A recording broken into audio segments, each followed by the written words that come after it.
The date, July 2nd, 2019. The place, 85 Richmond Street in downtown Toronto.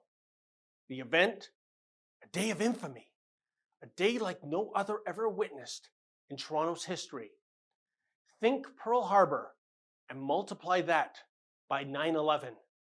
Toronto is still reeling from, sorry folks, I get choked up even thinking about it, about the incident.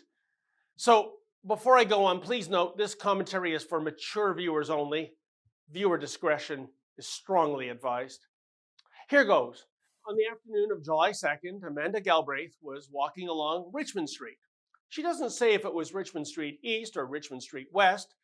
Please forgive her for having some of the details slightly amiss, for this young lass experienced such trauma on that day.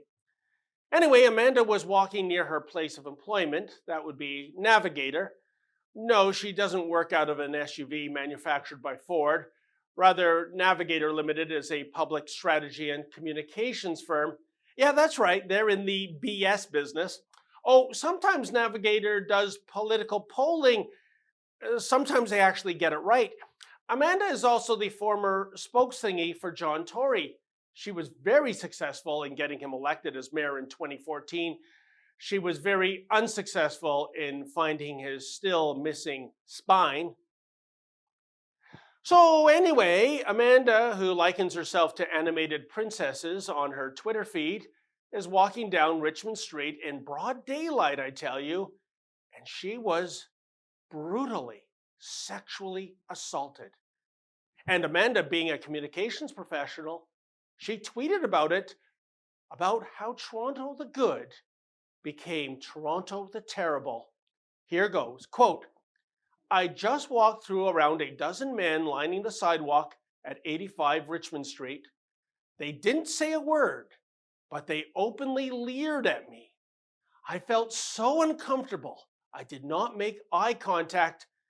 I don't know who runs this site, see photo, but this is not okay, end quote. How can this be? Those men, they leered at precious Amanda, moon of my life, my sun, my stars, my Khaleesi. Oh, what evil lurks in the hearts of men. Oh, the toxic masculinity of it all. Look at them just looking at her. Damn it, no Gillette shavers for those insensitive sons of bitches. No. Anyway, I wanted to fully understand Amanda Galbraith's Tuesday of trauma, so I reached out to her with an email. I shall read it verbatim. Hello, Amanda. Hope all is well. David Menzies here with Rebel Media. I'm just working on a commentary regarding that horrific Me Too moment you endured on Richmond Street. A few questions. Number one, are you currently undergoing any treatment for the trauma you experienced, i.e., grief counseling? Number two, what do you think the punishment should be for the construction workers that allegedly looked at you? Termination or perhaps criminal charges followed by jail terms? Number three, do you plan to file a complaint with the Ontario Human Rights Commission? If so, how much compensation will you be seeking? Number four, just curious, how do you actually know you were being looked at by the men, given that you state, I did not make eye contact? Were you perhaps taking a page from the playbook of Perseus, who used a reflective surface to gaze upon the Gorgon Medusa prior to slaying it? Number five, given the trauma you experienced, do you think that Justin Trudeau was correct when he made that remark last year pertaining to the problems that occur regarding gender impacts when you bring construction workers into a rural area?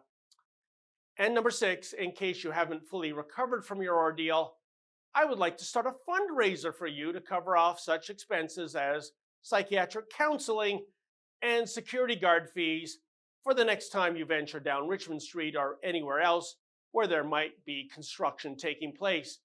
Can you kindly pass along your coordinates so that I can forward these funds to you?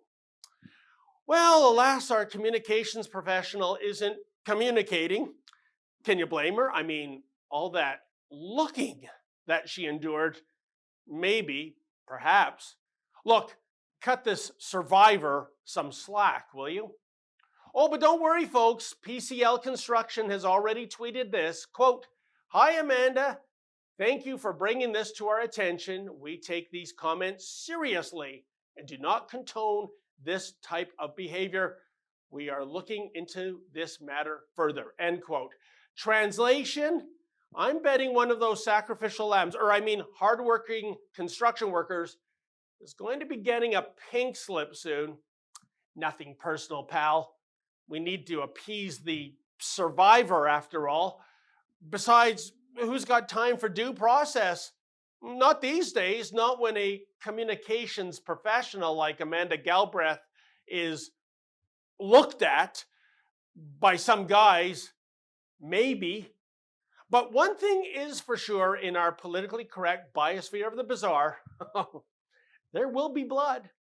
In the meantime, construction abounds in booming Toronto, which severely limits the places Amanda Galbraith can walk. Since I don't see her moving to Flint, Michigan anytime soon, I'm going shopping for her.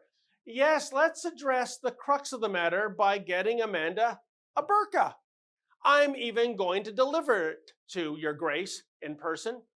Oh, sure, with the Hogtown Humidex hitting 40 degrees Celsius currently, Galbraith will be a bit of a sweaty Betty underneath that fabric coffin.